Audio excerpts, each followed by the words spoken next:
WrestleMania season is well and truly in full swing now, with the heat being turned right up. But for these 10 superstars in the WWE, they could well be getting the old rocket strapped to the back once the grandest stage of them all is done for 2025. Last year we saw Liv Morgan and Bron Breakker get the big post-WrestleMania push, so who's going to get it this year? G'day everyone, I'm Chris Apples from Aussie Cousins Wrestling, and these are 10 WWE superstars to be pushed after WrestleMania.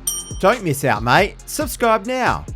Number 10, Chad Gable. Look, you could probably have Chad Gable on a list like this every single year. Surely this is the year he gets the company behind him as he heads towards his first singles title. At some point, they really need to get behind one of the most technically gifted wrestlers in the world, who just happens to be ridiculously charismatic as well. He's currently supposedly working with the El Grande Americano gimmick, though we can't be certain about that, right? Gable needs to be given the respect he deserves, and considering he is often said in promos and interviews that 2025 is the year he's finally winning a singles title, maybe it's time we actually strap him up, especially as he watches from the sidelines while this so-called luchador legend gets a big match in Las Vegas against Rey Mysterio, or something like that. Number 9, Roxanne Perez. The prodigy of NXT is head and shoulders above the majority of NXT superstars, male and female, when it comes to her technical ability, in-ring storytelling, and understanding of the business. The star student of Booker T, Roxanne Perez has done everything on the third brand of the WWE, and now it is time to really invest in her heading forward. The best thing for Perez this year has been her exposure to the main roster audiences, who have been getting behind her. Whether it be her incredible performance at the Royal Rumble,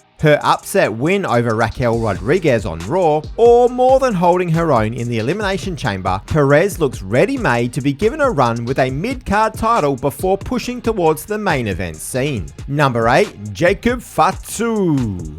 Can you believe that Jacob Fatu is one of the biggest losers so far this year? We here at Aussie Cousins Wrestling feel like he's been one of the biggest victims of the creative team headed up by Road Dogg on SmackDown since February, and found that towards the end of March he had lost the equal most amount of matches in the entire company, alongside Dominic Mysterio and someone else who's going to be on our list later. Jacob Fatu's aura in the first 6 months of his tenure in the WWE was out of this world. Whenever he was anywhere near the ring, the vibe in the crowd was unbelievable, even though he was positioned as one of the biggest heels in the business. A major push for Jacob Fatu is almost a necessity post-WrestleMania for the monster who flies around like a luchador. And if that's holding the US title coming out of WrestleMania, then we will definitely get our wish for a Samoan Werewolf mega push. While we're on the topic of pushing, all it takes to help us out here is to push the subscribe button and the like button, which you can do for absolutely free, folks, and we appreciate all the support we've had so far. Number 7, Alexa Bliss. After one of the best comebacks of the year, Alexa Bliss had a huge sustained reaction from the crowd at the Royal Rumble. After a great showing in the Elimination Chamber as well, pinning Roxanne Perez, Bliss wasn't involved in the European tour. If Bliss has been given a new contract for a substantial period of time, as has been reported, then a regular feature on SmackDown is very much required. She is fantastic on the microphone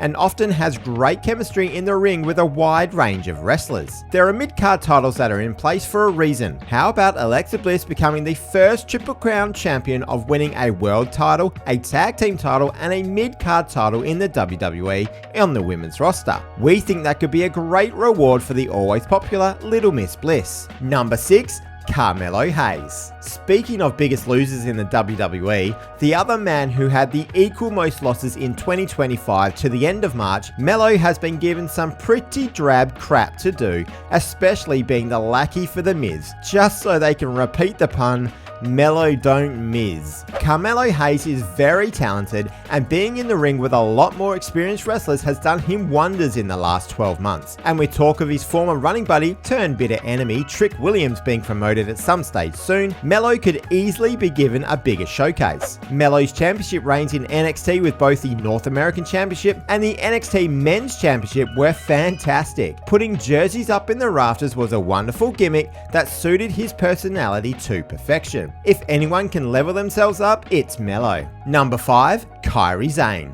Kairi Sane is almost ready to come back from injury once again, seeing as though her longtime tag partner Asuka is still away with her knee troubles, and another of her friends in Io Sky is in the main event scene. Kairi Sane could come back and go after the title her stablemate Dakota Kai couldn't quite achieve. Seeing Sane go after Lyra Valkyria and the Intercontinental title could be a great way to reintroduce her unique antics to the WWE Universe, and could lead to storylines down the track within Damage Control if that is to be in their future. Kairi Sane held the NXT Women's Championship for a relatively short period of time in 2018, but I wouldn't mind seeing her lift some gold for the first time on the main roster in a singles capacity. Number 4, the Creed brothers. We think it's about time these athletic freak jocks, pepped up on their own extraordinary ability, actually get to show just how good they can be on the main roster. With the War Raiders seemingly headed towards a WrestleMania match up against the New Day, and fans starting to cheer the antics of Chad Gable more these days, if the tag team legends win the titles off the Vikings in Las Vegas, then we want to see a New Day and Creed brothers feud, with the American-made men playing situational babyfaces. Let them throw Kofi and Xavier around all over the place, and finally get to showcase their incredible feats of strength, agility, and high flying. And let's get some stepped up matches while we're at it, because the Creeds level up when the match is something a bit different too.